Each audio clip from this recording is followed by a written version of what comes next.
बारिपदार सुलियापदा division अंचल टीपीएनओडीएल विद्युत विभागर कर्मचारी विद्युत बिल नाम जनसाधारण शोषण करुथिबार देखा देछि। जालियाती बिल करी लोकंक ठारू उचित बिल परिवर्ते अधिक टंका नेउछंती।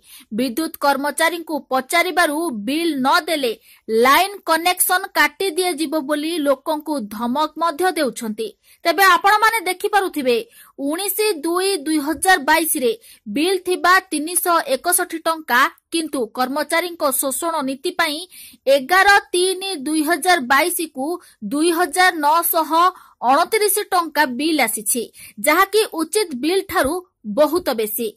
3 मासर बिल 361 टंका किंतु दुखर विषय 27 दिनर बिल 2568 टंकार बिल देइछंती।